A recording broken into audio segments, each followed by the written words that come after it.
The Galleon Foundation, Jerusalem Ethics Forum, and Medable welcome you to this important discussion on inclusive medicine, how modern research can amplify outcomes for patient access, inclusion, and diversity.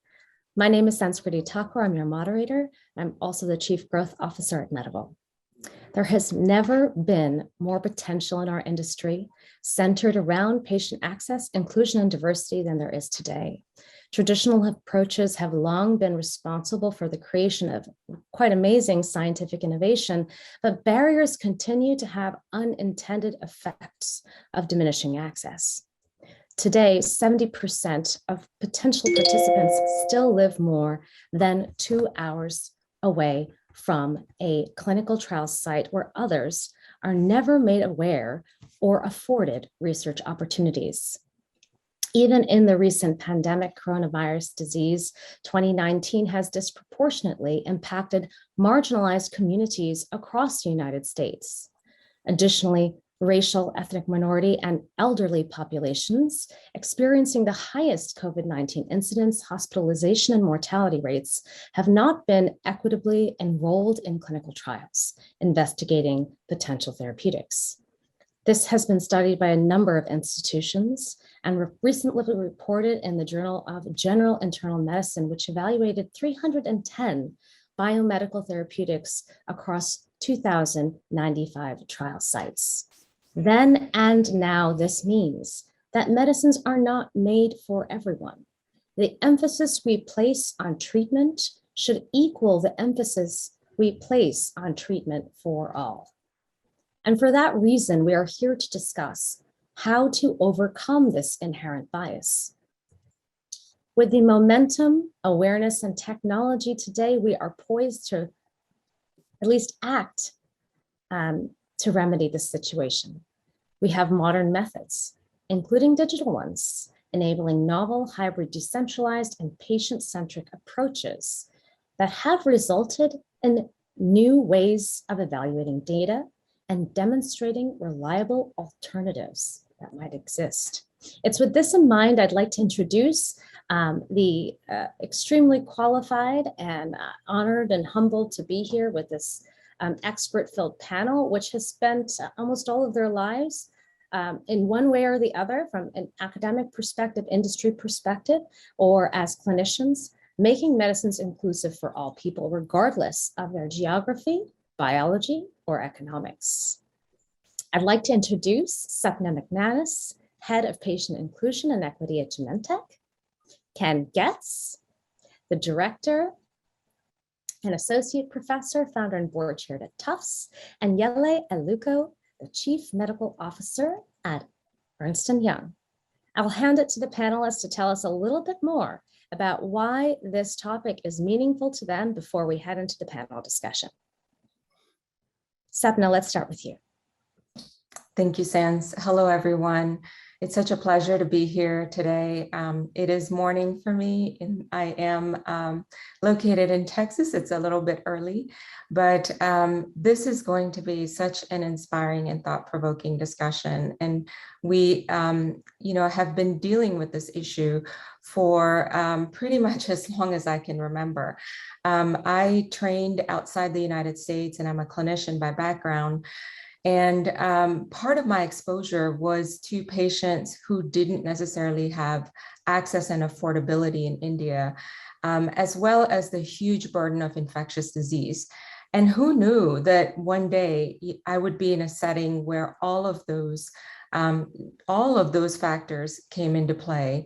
Fast forward many years down the line, I moved to the United States as an immigrant and met and married someone who was an active duty Air Force service person, and had the chance to actually move to small towns and observe the care that's delivered to military personnel, which is also in many ways disparate in itself. And we see all the care challenges that veterans have, with most veterans living in rural areas. So as a spouse of a veteran, that is part of the care that I've also been able to observe. And living in the South and working primarily in Louisiana, there were a lot of iniquities in the system in the way that care was delivered and accessed. And I firmly believe that innovation can't come without access. The two must go hand in hand, which is why this discussion today is so important. I joined Genentech about 15 years ago in their medical affairs area and have been with the company since. And in the last 6 months, based on our heightened awareness of just the widening disparities in COVID, I came on board into our Chief Diversity Office with a special focus on patient inclusion. And so I hope to share a few of those views today with this wonderful panel. Thanks, Sapna. What about you, Ken? I also want to extend good morning, good afternoon to everyone. It's my pleasure to be here, and I thank the Galleon Foundation and Medable for the invitation to be part of this really important meeting and participant in this panel. I have about 35 years of professional experience as an observer, as an educator, as essentially an outsider gathering data and information about the drug development and clinical research enterprise. For a very long time, my primary audience was clinical research professionals, but beginning about 20 years ago, we started to receive more and more inquiries from patient advocacy groups and patient communities eager to have a seat at the table, to look at the data, to understand the data and information, and to become an active partner in the clinical research process. And so about 20 years ago, I founded a nonprofit, the Center for Information and Study on Clinical Research Participation, that is dedicated to providing outreach and education to the public and patient communities, and to essentially translate clinical research information into meaningful and relevant information that patients can use to partner with the drug development community.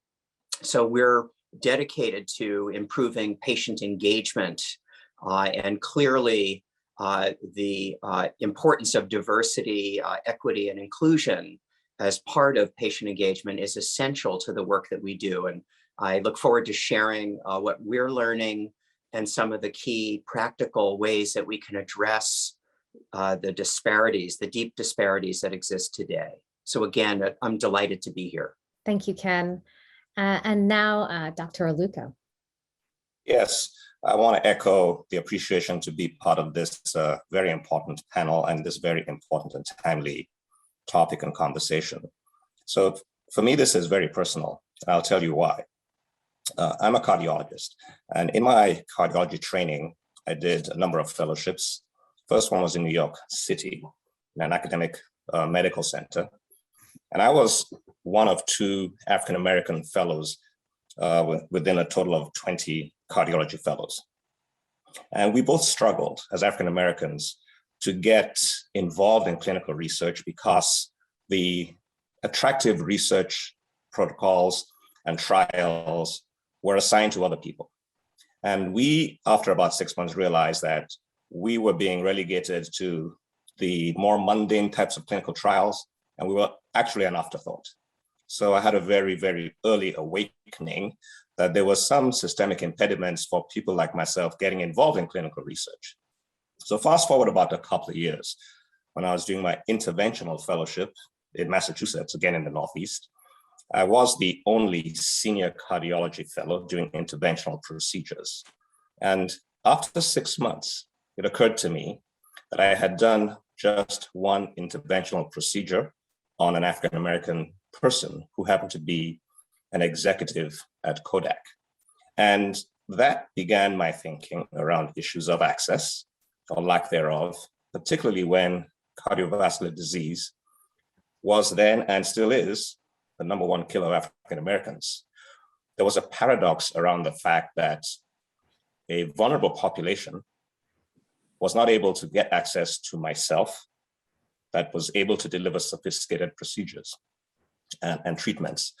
I practiced cardiovascular medicine for 25 years before joining EY, where I am now as Chief Medical Officer. Throughout my career, I noticed these issues about access disparities, difficult outcomes, and systemic drivers that perpetuated what we're trying to solve for now. So this is very personal for me, and I'm happy to be part of this conversation. Thank you, Dr. Aluko, Dr. Getz, Dr. McManus for being here. Let's begin this really important conversation. We have seen incredible behaviors in the last 2 years, given the challenges of a global pandemic. We have observed vaccines coming to market in less than 12 months, where we never thought that would ever be possible in our industry.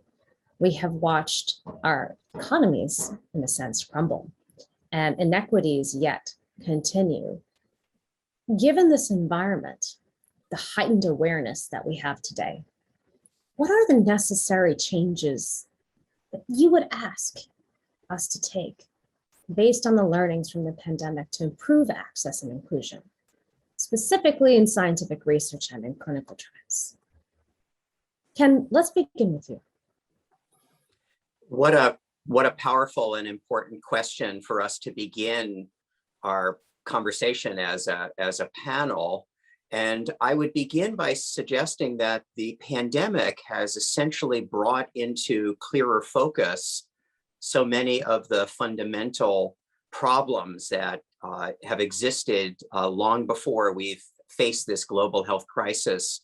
And if anything, they have helped to elevate some of the real challenges that we face. So to your point, Sans, clearly the pandemic has measurably impacted public and patient awareness of clinical research and the role that it is playing in developing treatments and vaccines for COVID in particular, but also raised general awareness across other disease conditions.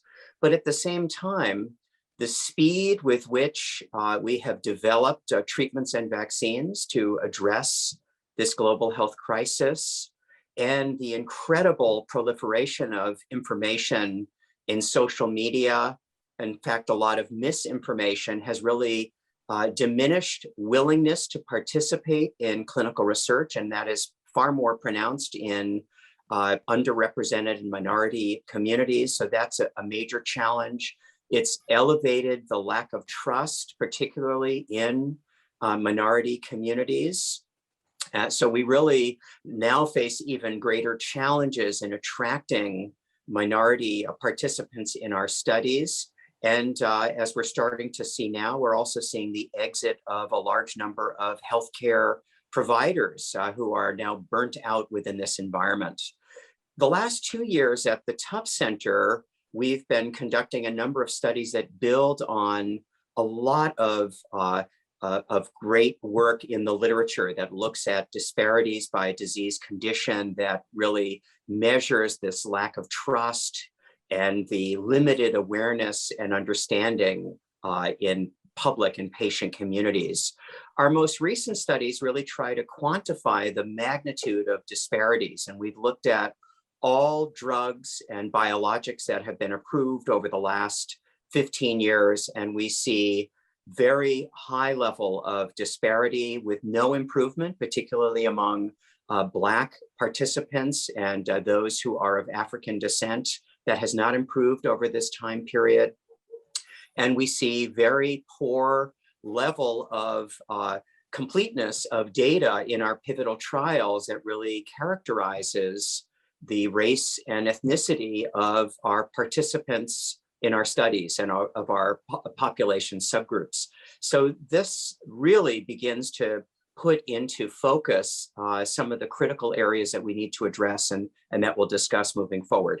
One other area I want to touch on is a recent study we just completed trying to measure the relationship between investigative site personnel diversity and the diversity of patients enrolled in clinical trials. And we've now shown very, very strong correlation. And all of this speaks to not only the critical importance of awareness and education but structural shortcomings in the places where we conduct research and in the diversity of site personnel, and how do we attract a more diverse community of research professionals, as well as some of the regulatory shortcomings that I know we'll discuss as well. So I'll stop there just to help set the stage. Dr. McManus, I'd love to move to you now. As you've observed the progress or change or lack of progress in industry, could you share with us how your company or your view of the industry is taking action with what we've learned in the pandemic, and what are the different outcomes that you seek to achieve? Absolutely, Sans. And I want to kind of double down on what Dr. Aluko said earlier, which is that the opportunities that are available to, physicians who are physicians of color or other types of opportunities, we need to sort of look at the condition and find out the drivers of why these things are happening. And then we need to tackle those things. So at Genentech, we've looked at a couple of things. It's not enough just to look at clinical trials. We recognize that is, we're an innovator, a manufacturing company. So certainly that is an area of growth and progress for us. But that's not enough. If only 7% of physicians in the United States are African American, we have a problem. And so, that problem is something that we don't want to contribute to. It's something that we actually want to address, identify and address. I think all physicians can understand that you first have to understand the root of the disease, and then you have to diagnose it, and then you treat it. And so we're looking at our own report card on our own employees. We employ a large number of scientists and engineers and STEM fields. So we're looking at our own people as, who do we hire? Are we hiring people that are African American? Are we hiring Latinx individuals into the company? Are we diversifying the pipeline of STEM candidates? And so we have programs where we invest into kindergarten through careers programs, because that systemic bias starts very, very early from young children all the way through to high school and college and graduate level selection. So that's one area that we are strongly focused on, is the pipeline. Another area that we are really thinking deeply about and acting upon is diversifying our own clinical trial. We want to increase the representation of African American and Latinx patients in all of our trials. So we have taken some specific and measurable actions. And the reason for that is you can't have anything that's sustainable if you don't measure it. And if you measure something, then you're accountable for it.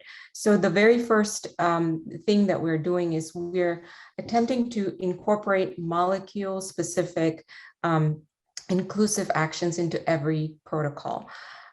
We are also measuring those, and then we have looked at our protocols. Simple things can exclude patients from clinical trials. We've been designing protocols the same way for 30, 40 years. So a BMI or a liver function panel, just a couple of points off could exclude a whole cadre of individuals that may be African American or Latinx. And so we're going back and making modifications to those protocols.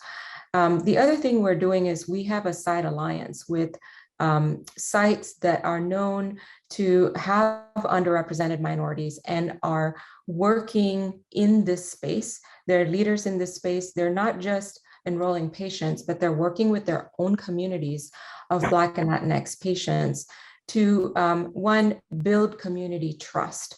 So we did a landmark health equity study where we surveyed 1,000 patients who were not patients of color, and then about 1,000 patients who were identified as Black and Latinx. And those patients said to us a number of very revealing things. So one of the things that they said is they believe not only that there are iniquities in the system, but they believe that the system is actively rigged against them. And when we surveyed about 400 healthcare providers, even those healthcare providers said that misinformation is exacerbating the distrust, that there are gaps in the patient-provider relationship, and that positive trusting relationship that people assume would happen between a healthcare provider and the patient doesn't really exist. And so when we think about a medically disenfranchised population and not having trust, that is an area that we are actively seeking to build as industry. And I think it requires multiple hands to make this work actually come to fruition. It has to involve industry, policymakers, healthcare providers, and government really to make all of this work possible. Thank you, Sapna. I mean, you've emphasized the depth of the challenge. It is not just about what we see at the surface of clinical trials, but it's a systemic one. I'd like to also kind of broaden the question because, Dr. Aluko, if I may, you are the one that said to me, it's not always about race, it's about place. So it's not just about the racial inequities or ethnic inequities, it's geographic, it's socioeconomic. And in fact, I know at Medable, we say it's researches for every body and biology. And so there's also a genetic element to this. And so as I transition to Yele or Dr. Aluko, I'd like him to not just give us the breadth of his background, but perhaps also help us broaden that discussion. So yes, there has been a pervasive myth that healthcare disparities are predominantly driven by genetics and that Black and brown people are more predisposed to increased penetration from diabetes, hypertension, obesity, you name it, because of their genetic makeup. And that is a myth. The reality is that the risk vulnerability that Black and brown people encounter is based on the social determinants of health. We talk about it not being just about race, but place. Talk about places people live, where they grow up, where they go to school, where they worship, and what resources to mitigate health risks are available within communities. For example, there is this context of racial segregation within communities that has perpetuated over centuries. And there's also the observation within those communities, there are not as optimal opportunities to get good education, to get access to good food, to develop health literacy, financial security, housing security. And these all drive risk, brings the context of place beyond just race. But I do want to pick up on what Ken said. The findings around COVID-19, the outcomes disparities broadly, and the lack of diversity in research, more specifically in clinical trials, this is by no means new. I just want to emphasize that this is not new. This has been studied, roadmaps have been written, strategies have been recommended as far back as 20 years ago.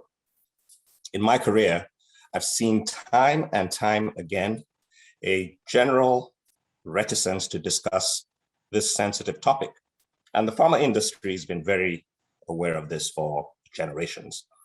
But still yet, just being willing to understand and embrace the validity of the historical genesis, mistrust in clinical trials, it's been viewed skeptically for the most part and ignored by mainstream health sector. There's a long history of medical experimentation on Black and brown Americans. This is a painful legacy of distrust, and we need to embrace this. We need to explore it. We need to understand it, appreciate it with empathy. So going forward, this needs to change.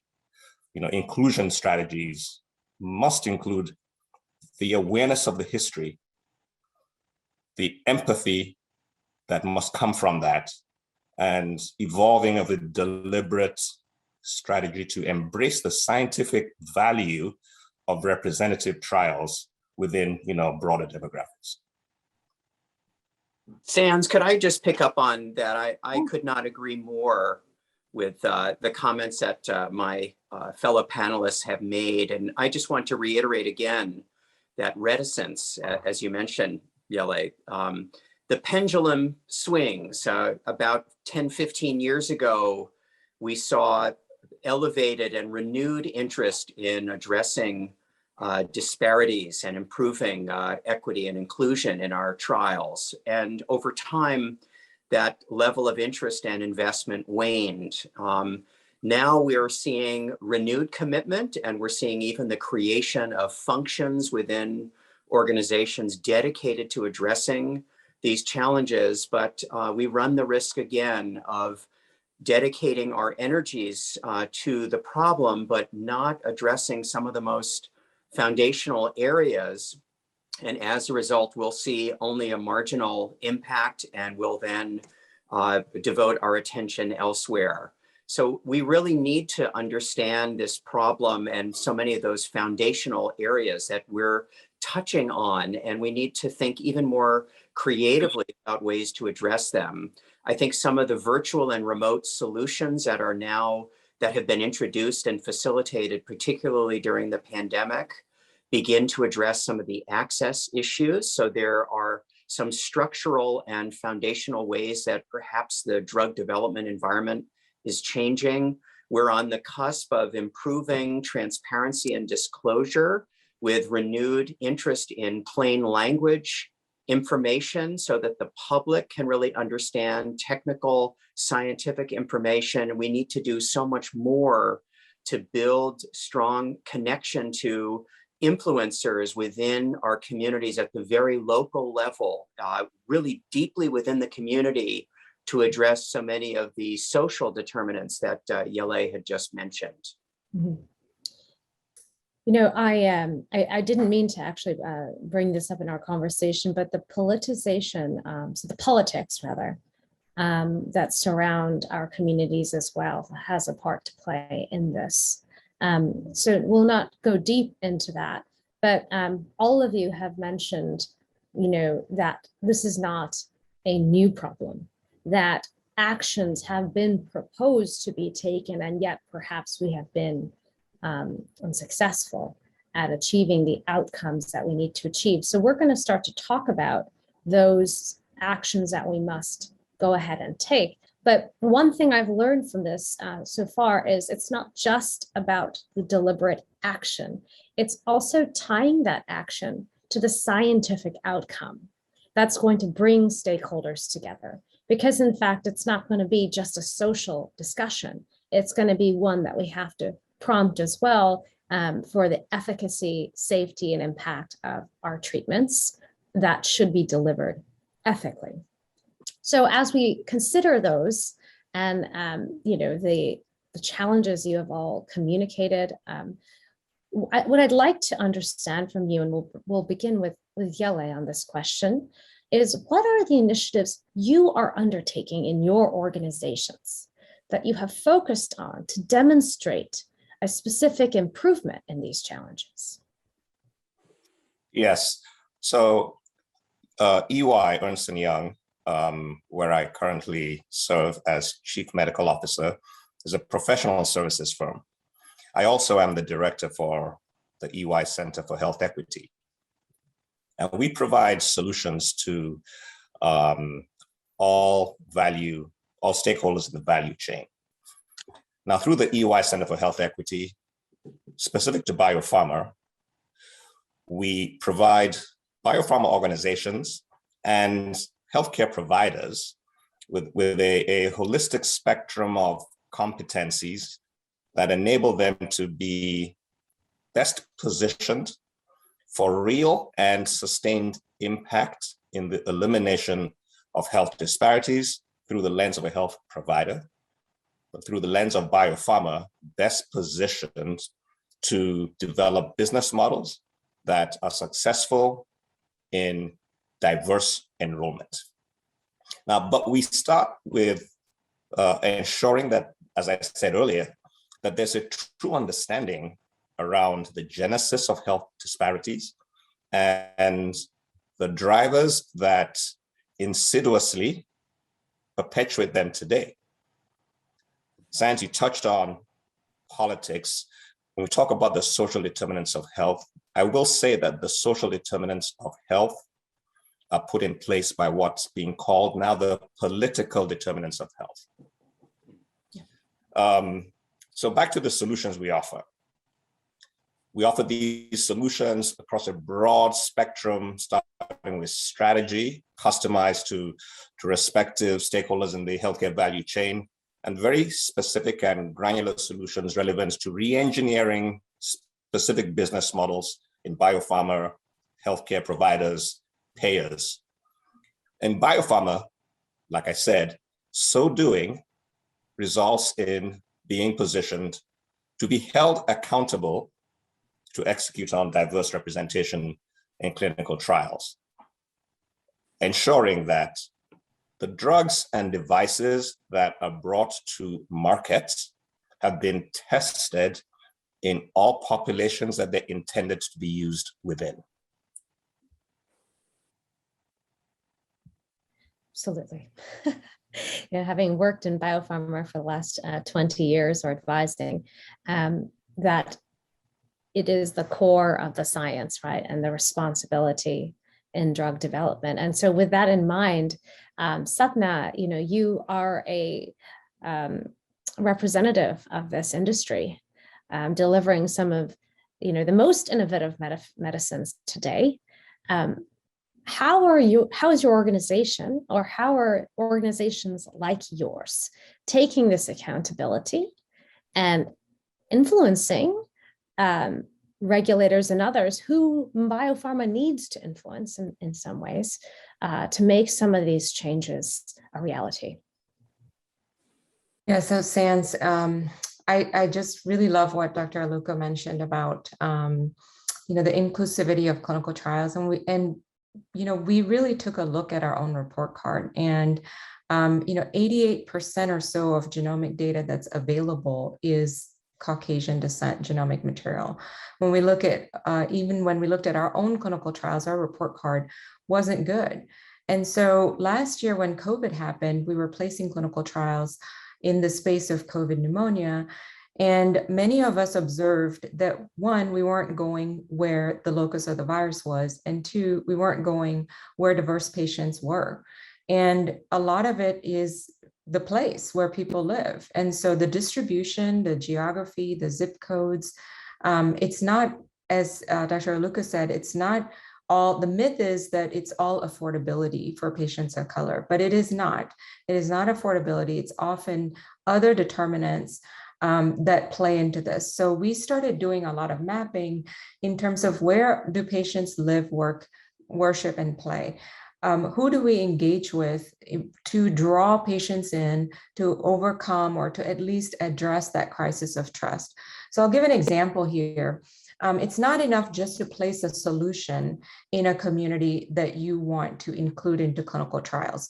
So, if we go out and put a mobile bus for mammography, for example, in a heavily Latinx neighborhood, the first year we would have, lots of women coming out and get all these scans and come out, and you think you have a great success rate in terms of diagnosing and screening patients. But then the next year you hear back and there's a much lower screening rate in those patients. And what we learned is, well, those women that were in the community were saying, you go in the bus and you come out and you have cancer. So at the end of the day, we want to have interventions, even if they're the most well-intentioned interventions, that are well understood by the community that we wish to serve, that we are well networked in those communities with those physicians, And patients have told us they want doctors who look like them, who understand their culture, who can understand that perhaps sometimes the patient is not the decision maker. In some Vietnamese families, for instance, we've seen that someone else in the family is the primary decision maker on whether to participate in a clinical trial. So we have to understand the cultural nuances when we ask and when we present information to patients. So these are all things that we're building into our clinical trials. We're building in patient navigators. We're building in diverse. We have a questionnaire that we've sent to sites to ask how diverse is your coordinators and your staff. As you mentioned, Dr. Getz, we ask that because we want to spur others to action. Similarly, our suppliers, we have a $1 billion commitment to diversify our supply chain. So built into the RFP process, we ask, how diverse are you? What are your principles? Who do you have on your board? We ask that question all the time. It's not enough just to have one person that is brown or black on the panel. We want really to see well-represented groups of thinkers within the space of research that understand and are solution-oriented. So these are some things that, that we've really worked on with intentionality in the last year. Thank you, Sapna. And, when we think about each industry often acting as each company often acting as an N of one, we really need to act together. We saw immense collaboration in the last 2 years.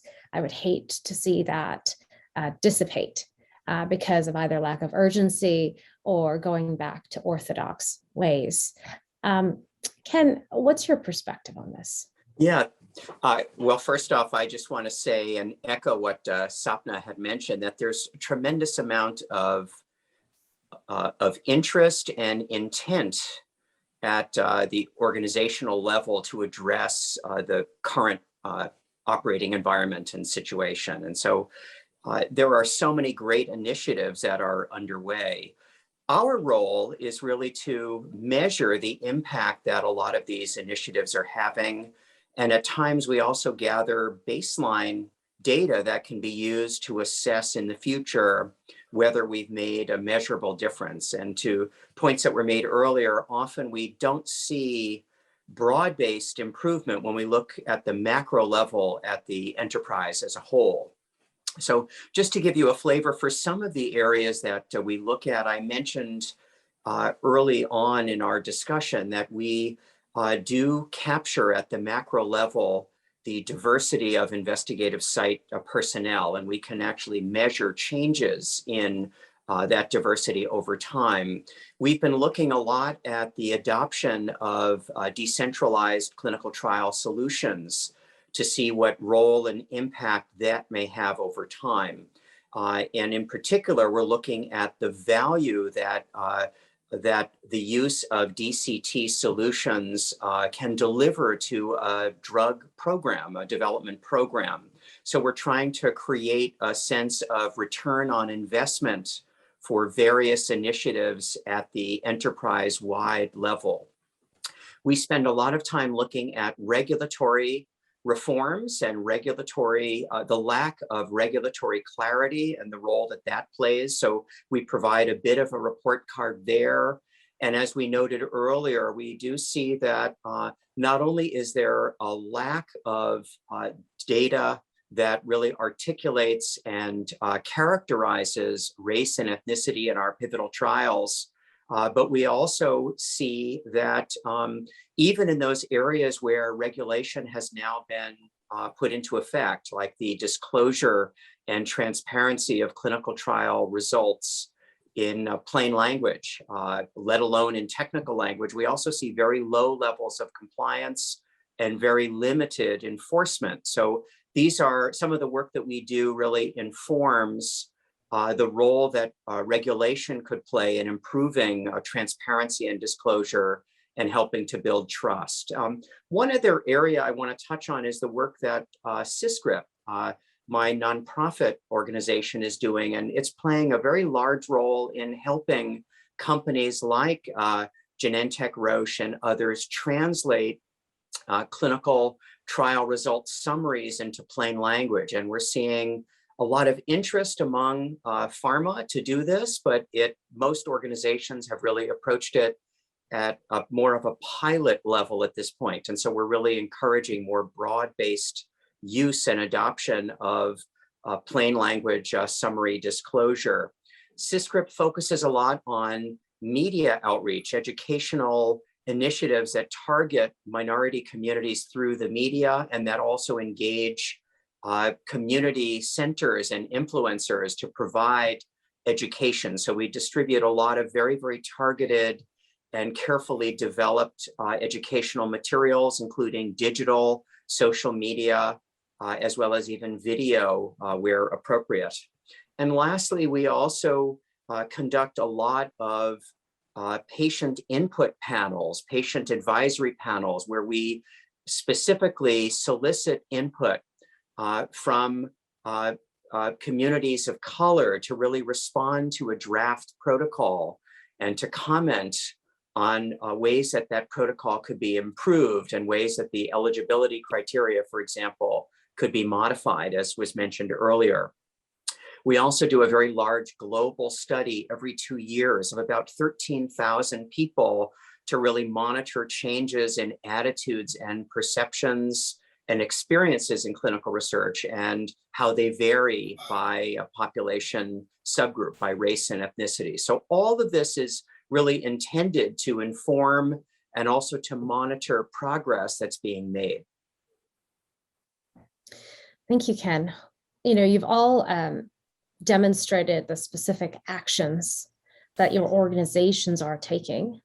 I think you've also all emphasized that it's going to take the community of us to make those changes a reality so that that pendulum doesn't continue to swing in a way that is not going to create realizable benefit to science and to humanity. So I'm going to ask all of you to make some radical proposals.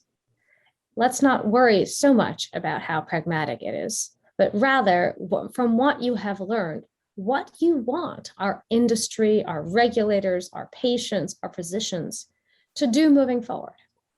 Many of them are in our audience also asking some of these questions. What do we tell them to do? What are the radical changes we are asking each other to make? Yele, let's start with you on this one. Yes, so tongue in cheek, I will say that the proposals are not necessarily radical. I say that because there's an underlying theme that drives all of this.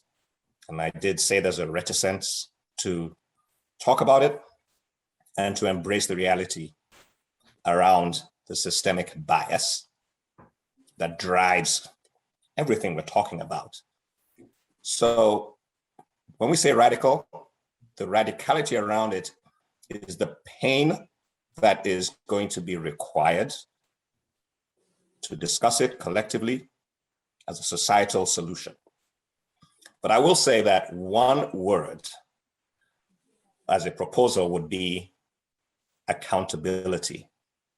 Accountability from outside of biopharma must overwhelmingly occur. And what do I mean by that? I think Ken alluded to this. There should be a regulatory expectation of accountability at the highest level. The FDA, the NIH should now be prepared to actively hold all US-based clinical trials that are involved in research must be held accountable for representative clinical trial participation. So that's from the macro level. Next, there needs to be accountability from inside biopharma and within clinical trial organizations. This must occur in a systematic manner. And how does one do that? So we at the EY Center for Health Equity feel very strongly that there needs to be enterprise-driven health equity strategies. We've talked about a lot of initiatives, which are good, but oftentimes there are multiple initiatives that occur within large businesses, and We have representatives from global biopharma companies here. There are multiple initiatives that may not be harnessed under the umbrella of enterprise strategy. Oftentimes they are redundant, duplicative. So we like to take a step back and advise our clients in the C-suite that there need to be enterprise strategies. So biopharma will do well to adopt that position and have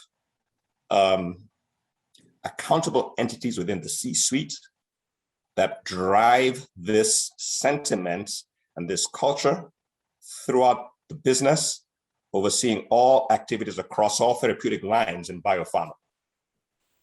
Develop processes and initiatives that entities are held accountable for. This involves the board of directors. Board of directors must be prepared to hold their C-suites accountable for execution. Executive sponsors in the C-suite, developing strategies, tactics, systemic education, effective multicultural marketing, a willingness to re-engineer clinical trial design to meet people where they are. We've mentioned decentralized clinical trials. There's a large opportunity there. But absent of an enterprise strategy, the trial platform will perpetuate the current template of increasing enrollment in general and speed to execution without changing the complexion of the clinical trial participants.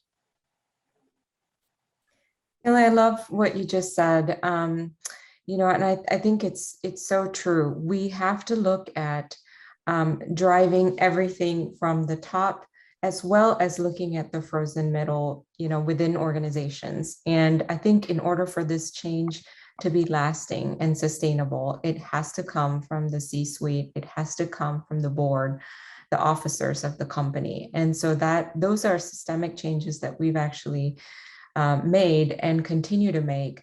In fact, we have asked all of our officers to incorporate either an inclusion or a health equity goal into their officer action plans, and we're measuring those.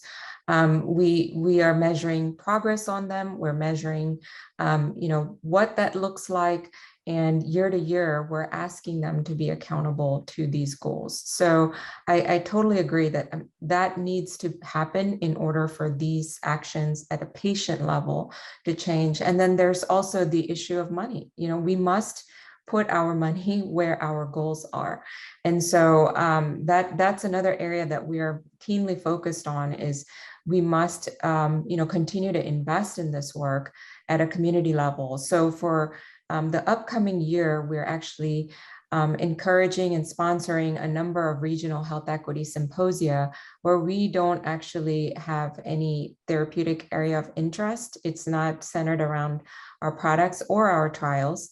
And we're encouraging community stakeholders within particularly the African-American and Latinx communities in the United States to come together and bring policymakers, bring chambers of commerce, bring payers, bring patient advocates along and have the discussion about what are the issues that are most pertinent, that are rising to the surface, that are crises of care. So in a rural Georgia, for example, it may be maternal fetal mortality. And we know based on the WHO, maternal fetal mortality is an indicator of overall economic status. It's an indicator of GDP. So if we can raise that boat, then all other boats, the boats of cancer and the boats of other things will also raise along with that discussion. So we're sponsoring a number of those events next year in particularly medically disenfranchised areas, because we want to be part of that conversation and understand issues that are not just issues tied to our therapeutic areas of interest. Thank you, Sapna. Before we get to Ken, I wanted to emphasize a few points that were made. The reality that for sustainable change to occur, it is quite perhaps radical that we ask every part of the organization to create metrics, investment, and accountabilities to do this. I happen to represent a leading decentralized clinical trial company, but most of my life I've spent in industry.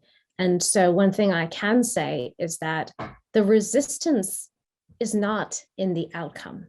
Everybody wants the outcome. The resistance is in the mindset and having the understanding of the changes, the accountability, the actions, having the investment to make those changes. And as all of you have said pretty clearly, it's not limited to clinical research. Research is a modality by which we interact with people around the world to empower them to be a part of science and healthcare. For the first time, as we bring these digital methods to over 60 countries around the world, we embrace the unknown entirely in that perspective, and we see the opportunity. So with that, Ken, I'd like your perspective here as well. I mean, radical is an interesting word because even the smallest things today appear radical. As we mentioned earlier in a prep session, we don't even require that we collect demographic data for all clinical trials. How is that not a requirement? So in this industry, perhaps the obvious can be radical as well. I will just piggyback on what my colleagues have mentioned. I strongly agree with the comments that have been made, and I'll just add to them. Accountability is so critical here. Senior management, the C-suite level support and putting investment, sort of the economic commitment is there. And I'll just add to something that you alluded to, Yele, where you talked about so many well-intentioned initiatives, but that have been implemented in a very fragmented way. They've been very point solution based. Sapna, you mentioned that many of these in the past have been trial specific, and we have to look without a specific therapeutic area of focus.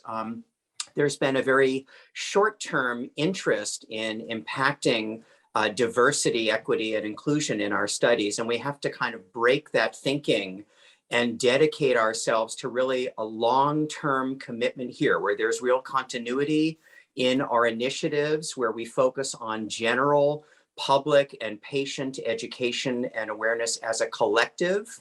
And we can really provide that level of support to address a problem that really impacts all of us. We need to dedicate ourselves as a community for the long term to really address this issue. Sapna, you mentioned something that has been very near and dear to us, and that is also really targeting children and young adults and really focusing on education of individuals in their formative years. That's such an important area where we can see long-term change in their relationship with the clinical research community and their knowledge and understanding about the important role that clinical research plays in public health. So, and our knowledge about disease and its progression and how to treat it.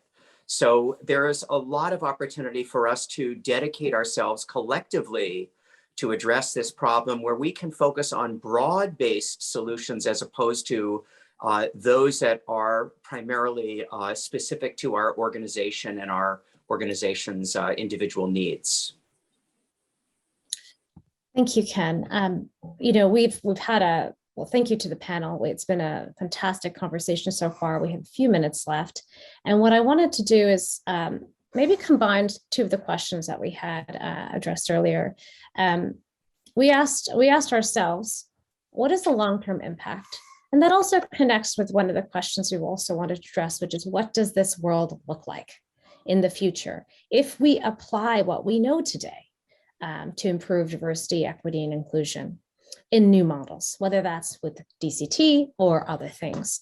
So let's start with Sapna here. And in your response also, if you could give your call to action for our audience, the actions we have to take to make that world possible, that would be certainly helpful. And also you've mentioned some of those earlier in the conversation. Sure, I'd be glad to kind of think it through. Wouldn't we all like to just have a wish list of things we could check off and say, make this a a global change, if only that were true. But we are making our attempts, and one of my observations, like many others, was just how reflexive and adaptive were we last year through COVID. It was a a global pandemic, a global crisis affecting our economies, affecting our healthcare. And we were able to get emergency use authorizations. We were able to practice telemedicine, where in 2018, only about 20% of physicians were using telemedicine. Last year, it was booming. And we are somewhat returning back to that, where patients are coming back to clinic. And certainly the power of the human touch can't be underestimated. However, what I've observed is there are care deserts in parts of this country that are equivalent to, some other countries and lower middle income countries outside the United States. Having lived and worked in Louisiana and in the Mississippi area, for example, in Mississippi, there are only a couple of MS trained neurologists in the entire state. So if we could open up the way that we operated during the pandemic and have, fewer statewide or interstate regulations for the practice of telemedicine, think about the impact we could have on, say, African-American patients who tend to present with higher levels of disability when they have MS. Why, yes, perhaps there are genetics involved, but there's that trajectory of the patient experience in navigating the system from having a diagnosis at a PCP that's questionable, and then going to an MS trained specialist that can provide them adjunct therapy as well. So think about what we could do if we could open up those regulations just even a little bit and be more reflexive over time. The other thing that I think about quite often is around this demographic data issue.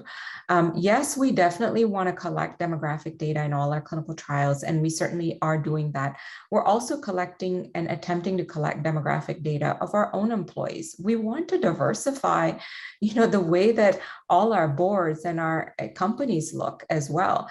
By 2050, America is going to be a minority majority nation. And so we want to be reflective of America. And when I think about, the data collection piece, how that data is used right now is very loose. So physicians, when I go into an office, may or may not collect that data, and I'm not really sure how that data gets used. But if we could incorporate that into quality measures, like we've incorporated other things for physicians, perhaps it would incentivize physicians to look at this data more carefully, to treat their patients more holistically, and then to have better goals in terms of treatment care, as well as offering their patients clinical trials that they don't typically get offered. And I want to underscore that this is not an affordability issue. Innovation is for everyone, and we need to be looking and thinking along those lines. So I would love to see more in terms of how that data is used and how our providers can also be incentivized to think more around this issue. Thank you for that point. Data is critical to us and being accountable.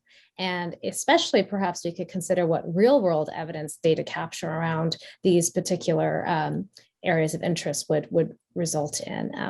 Off to you, Ken. And I'll be very brief because I know we're running tight on time. I'll just pick up on what Sapna had said. I think those are great suggestions. And I would just add to that, in addition to more complete data, and that is actually tied to outcomes and quality, to also require plain language summary disclosure of trial results and other technical language, and really target or customize that information. And the last area relates to what I've been describing all along, public education and outreach, and just to really pour on our focus on customizing that information to individual communities and engaging critical parties, our influencers and our educators within local communities to help really build community engagement. Thank you, Ken. And Yele, what is your view of the future and your call to action for our audience? Well, I do believe that there's an evolving embracement of decentralized clinical trials. And we're yet to see the long-term impacts that will provide a more clarity in what the future world will look like. But there's tremendous potential with DCTs because, as Sapna said, parallel with the adoption of virtual health during the pandemic, interest in DCTs using digital platforms for enrollment in clinical trials has very subtly but boldly begun to facilitate the re-engineering of clinical trial design in of itself. Using virtual tools that are less dependent on the traditionally more mundane and oftentimes manual processes. DCTs can simply bring speed to execution of broader demographics of diverse clinical trials across the world, from screening, from enrollment, follow-up, avoiding reliance on manual processes of data collection within traditional research facilities, in-person visits, and it goes on and on and on. Now, my call to action, and I'm going to be repetitive because I do feel that all of this is dependent on regulatory reform and accountability. And I will state again that at the level of the FDA, NIH, and other organizations that oversee and adjudicate clinical trials, we will be having, absent of that process change and responsibility of accountability that needs to be put in place to demand diverse enrollment, we will continue to have academic conversations. So accountability for me is a key priority as a call to action. Thank you, Yele. Thank you to our panelists. You have given us some very clear actions to take as audience members, as part of this community. This is not the last time we will have this discussion. This is one of many, and we hope both you panelists and the audience will join us in the future to ensure that these actions are taken and become a reality. So thank you again on behalf of the Galleon Foundation, Jerusalem Ethics Forum, and Medical. Thank you. Thank you. Thank you.